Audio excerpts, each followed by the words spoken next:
एक बार की बात है, चाणक्यपुरी राज्य से होकर एक बहुत बड़े संत महात्मा गुजर रहे थे। उन्हें एक व्यक्ति दिखा जो उन्हें देखकर छुपने की कोशिश कर रहा था। वो व्यक्ति एक चोर था और चोरी करने के लिए निकला था। चोर ने संत को पहचान लिया था, इसलिए वो संत से छुप रहा था, पर संत ने उसे देख लिया। तुम कौन हो और मुझे देखकर छुप क्यों रहे हो? संत महात्मन, मैं एक चोर हूं और चोरी करने जा रहा हूं। भाई, ये धंधा छोड़ दो। कोई ऐसा काम धंधा करो जिससे तुम्हें किसी को देखकर भय न लगे और ना ही छिपने की जरूरत पड़े। महाराज, मेरे पिताजी एक चोर थे। मुझे सिर्फ यही काम आता है और दूसरा कोई काम नहीं आता। मैं तो पढ़ा लिखा भी नहीं हूं और न ही मेरे पास इतना धन है कि व्यापार कर सकूं। यदि मैं चोरी नहीं करूंगा तो फिर अपने परिवार का पालन पोषण कैसे करूंगा महाराज?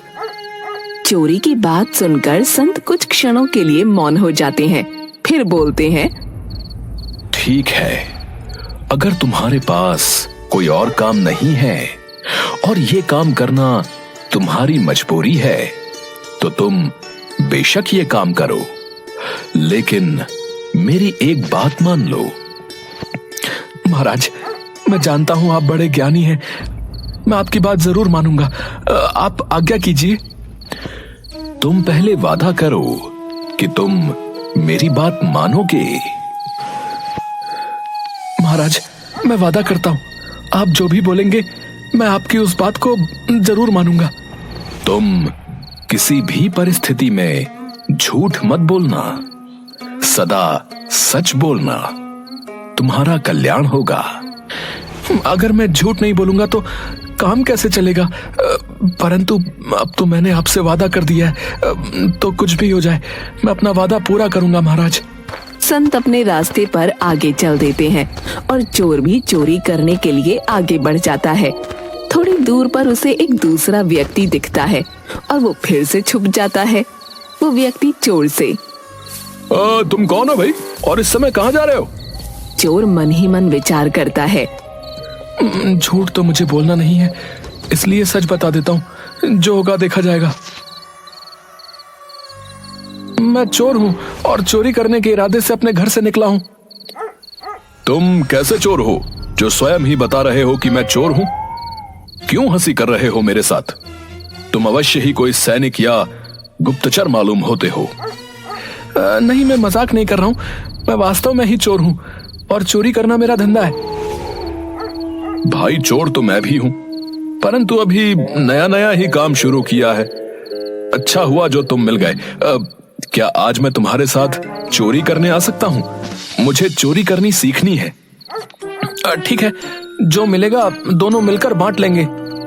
वैसे तुम चोरी करने कहां जा रहे थे? अभी तो ऐसा कोई विचार नहीं है, देखते हैं, जहां मौका मिल जाएगा वहीं चोरी कर लेंगे। अगर तुम चाहो तो हम राजमहल में चोरी कर सकते हैं। पागल हो गए हो क्या? राजमहल में कैसे घुसेंगे? घबराओ नहीं। अरे, मेरी बात ध्यान से सुनो।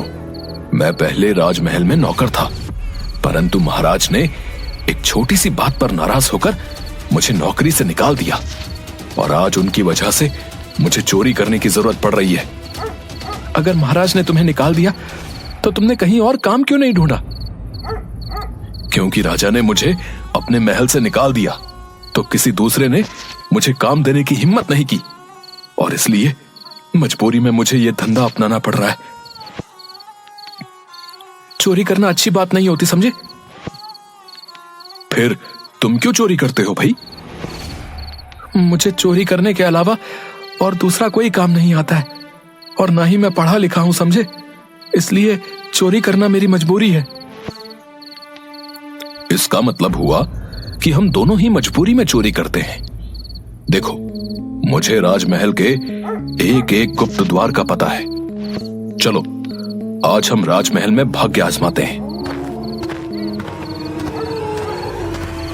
दोनों साथ मिलकर राजमहल के पीछे की तरफ पहुंच जाते हैं और व्यक्ति वहां छुपा हुआ एक गुप्त दरवाजा खोलते हुए चोर से कहता है, तुम पुराने चोर हो, अंधेरे में देखने का तुम्हें अभ्यास है।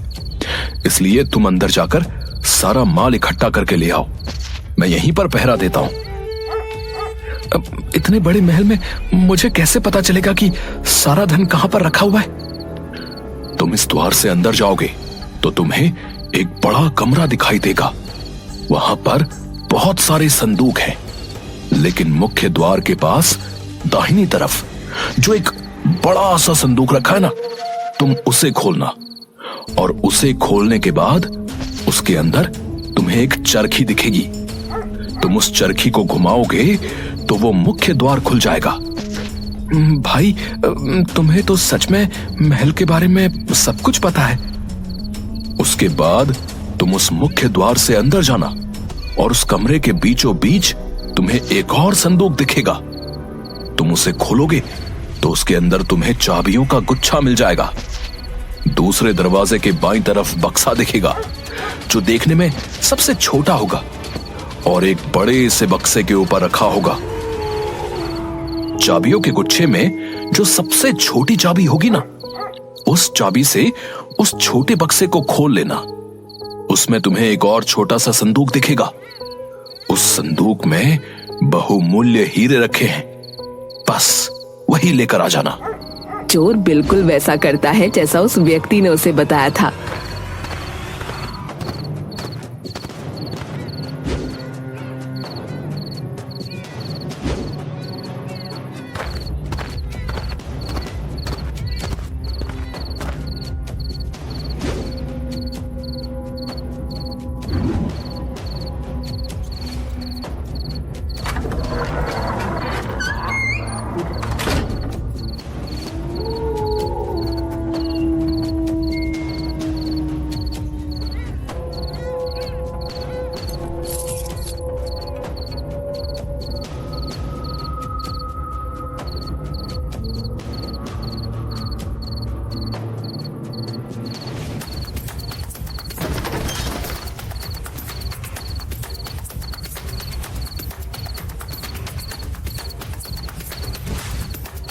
और वो हीरे लेकर वापस आ जाता है।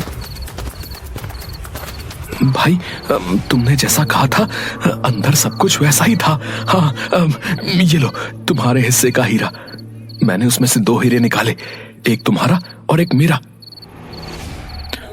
लेकिन उस संदूक में तो 3 हीरे थे। तुम 2 ही क्यों लेकर वापस आ गए भाई? अरे भाई देखो, हम 2 थे। अगर मैं 3 हीरे लेकर आता तो वो तीसरा हीरा हम दोनों में बांटना बहुत मुश्किल था। इसलिए मैंने उस संदूक में से सिर्फ 2 ही हीरे निकाले, ताकि हम दोनों के बीच किसी तरह का मतभेद ना हो जाए। अरे भाई, तुम बड़े विचित्र चोर हो। तुम चाहते तो वो एक हीरा अपने पास रख सकते थे। मैं ऐसा नहीं कर सकता, क्योंकि मैं झूठ नहीं बोलता हूं। इसलिए मैंने वो एक हीरा संदूक में वापस रख दिया, और हम दोनों के लिए एक एक हीरा लेकर ही बाहर आया। ये लो तुम्हारा हीरा। उस व्यक्ति को एक हीरा दिया और वहां से चला गया। मुझे लगता है कि ये मुझसे झूठ बोल रहा है। भला ऐसा कैसे हो सकता है कि अपनी जान जोखिम में डालकर कोई महल के अंदर चोरी करने जाएगा और सामने रखे हुए 3 हीरों में से सिर्फ 2 ही हीरे लेकर वापस आएगा, और उसमें भी एक हीरा मुझे दे देगा। यह अवश्य ही झूठ बोल रहा है। सुबह हुई और थोड़ी देर में ही बात फैल गई कि राजमहल में चोरी हो गई है। राजा ने मंत्री से कहा, चोर के बारे में पता लगाइए। खजाने का द्वार खुला हुआ मिला है। अवश्य ही यह किसी भेदी का काम है। शीघ्र ही इसकी जांच करो और चोर का पता लगाओ। जो आज्ञा महाराज, मैं जल्द ही चोर का पता करता हूँ। मंत्री ने खजाने के कमरे का निरीक्षण किया तो देखा सारे बक्से वैसे के वैसे ही बंद पड़े थे। सिर्फ एक छोटा सा बक्सा खुला था, जिसमें 3 कीमती हीरे रखे थे। मंत्री ने संदूक खोला तो देखा उसमें एक हीरा रखा हुआ है। मंत्री ने अपने मन में सोचा, एक हीरा तो इस संदूक के अंदर ही है। लगता है वो चोर जल्दबाजी में एक हीरा रखना भूल गया है। अगर मैं ये हीरा अपने पास रख लूं तो मैं कितना धनवान हो जाऊंगा। हाँ, चोर अगर पकड़ा गया तो वो लाख कहे कि मैंने सिर्फ 2 हीरे चुराए हैं, उसकी बात कौन मानेगा। हाँ, मैं ये हीरा अपने पास ही रख लेता हूं। हाँ। मंत्री फिर राजा के पास जाता है। महाराज, सारे बक्से तो ठीक हैं, सिर्फ एक बक्सा खुला हुआ है जिसमें 3 कीमती हीरे रखे थे और वही चोरी हुए हैं महाराज। क्या कहा? 3 हीरे चोरी हुए हैं? जी महाराज, उस छोटे बक्से में रखे हुए तीनों कीमती हीरे चोर ले गया महाराज। ठीक है मंत्री जी, आप जल्द ही चोर का पता लगाइए और उसे हमारे सामने प्रस्तुत कीजिए। तलाश शुरू की गई और जल्द ही चोर को राजा के सामने खड़ा कर दिया गया। क्या रात में तुमने ही राजमहल में घुसकर चोरी की थी? जी महाराज, मैंने ही चोरी की है और मैं इसका दंड भुगतने को भी तैयार हूं, परंतु मेरे साथ एक अन्य भी मेरे साथ इस चोरी में शामिल था। वो कौन था? उसका नाम बताओ। मैं उसका नाम नहीं जानता और न ही उसके घर का पता जानता हूं। कल रात को पहली बार ही मैं उससे मिला था। मुझे उसके बारे में और कुछ भी नहीं पता है। उसने ही मुझे गुप्त दरवाजे से खजाने के अंदर जाने का रास्ता बताया था। क्या कहानी सुना रहा है झूठा कहीं का है? अपने साथी का नाम जल्दी बताओ, वरना मैं तुम्हारी खाल खिंचवा दूंगा, समझे? आप जो सलूक चाहे मेरे साथ करें, परंतु मैं सच कह रहा हूं, मुझे उसका नाम पता नहीं मालूम। मैं रात की सारी घटना आप लोगों को बता चुका हूं और मैं जो भी कह रहा हूं सच कह रहा हूं। ये मेरे हिस्से का एक हीरा है जो मैंने अपने पास रखा था। तुम चोर हो, तुम्हारी बात पर विश्वास नहीं किया जा सकता। तुम कहते हो कि तुमने 2 हीरे चुराए थे और एक हीरा अपने साथी को दे दिया। लेकिन चोरी तो 3 हीरों की हुई है, फिर वो तीसरा हीरा कहां गया? मैं नहीं जानता, मैंने सिर्फ 2 हीरे ही चुराए थे। तीसरा हीरा मैंने वापस उस संदूक में ही रख दिया था। अगर तुम्हारी बात पर यकीन किया जाए तो ये बताओ, तुमने ऐसा क्यों किया? मंत्री जी, हम 2 साथी थे और संदूक में 3 हीरे थे। अगर मैं तीनों हीरे चुराता तो तीसरे हीरे का बंटवारा करना बहुत ही मुश्किल था। हम दोनों चोरों के बीच कोई मतभेद ना हो, ये सोचकर मैंने एक हीरा संदूक में वापस रख दिया था और 2 हीरे ही अपने साथ लेकर बाहर निकल गया था। मंत्री कुछ कहता उसके पहले ही महाराज बीच में बोल पड़े। मंत्री जी, ये चोर बिल्कुल ठीक कह रहा है। इसने सिर्फ 2 हीरे ही चुराए थे, जिसमें से एक हीरा इसने अपने साथी को दे दिया था और एक स्वयं रखा था। अपने हिस्से का हीरा इसने दे दिया और इसके साथी के हिस्से का हीरा मेरे पास है, क्योंकि मैं ही इसका साथी था। रात को जब मैं भेष बदलकर राज्य में घूम रहा था, उस समय मेरी मुलाकात इस चोर से हुई थी। जो हीरा इसने मुझे दिया था वो हीरा ये है। महाराज ने अपनी जेब से एक हीरा निकालकर सामने रख दिया। दरबार में सन्नाटा छा गया, सब मौन थे। थोड़ी देर बाद राजा, जब ये चोर मेरा हिस्सा मुझे देकर चला गया तो मैंने खजाने में जाकर इसकी जांच की, क्योंकि मुझे लग रहा था कि ये चोर झूठ बोल रहा है और इसने वो तीसरा हीरा अपनी जेब में रख लिया है और मुझे सिर्फ एक हीरा देकर चला गया। लेकिन अफसोस की बात यह है कि जब मैंने संदूक में देखा तो एक हीरा वहीं पर था जो इस समय मंत्री जी की जेब में है। मंत्री जी, आप उस तीसरे हीरे को अपनी जेब से खुद निकालेंगे या मैं सैनिकों को आदेश दूं? मंत्री हीरा निकालकर महाराज को देता है।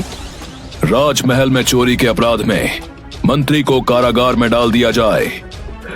और तुम कैसे चोर हो जो चोरी भी करते हो और सच भी बोलते हो?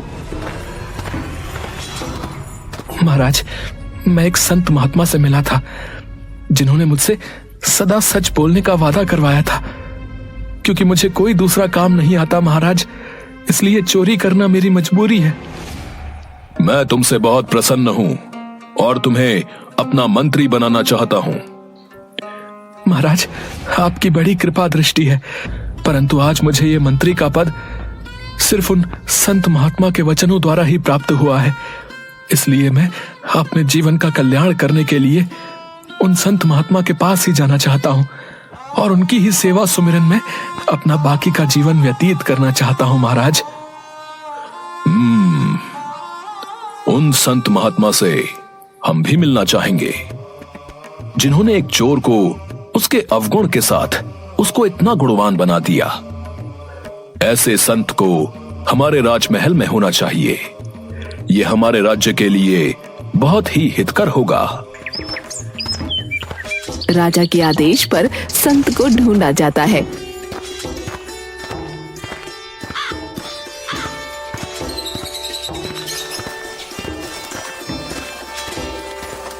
संत को राज्य का राजगुरु बना दिया जाता है और संत के आदेश को मानकर चोर राज्य का मंत्री बनने को तैयार हो जाता है। इस तरह संत और चोर दोनों ही उस चाणक्यपुरी राज्य का हिस्सा बन जाते हैं।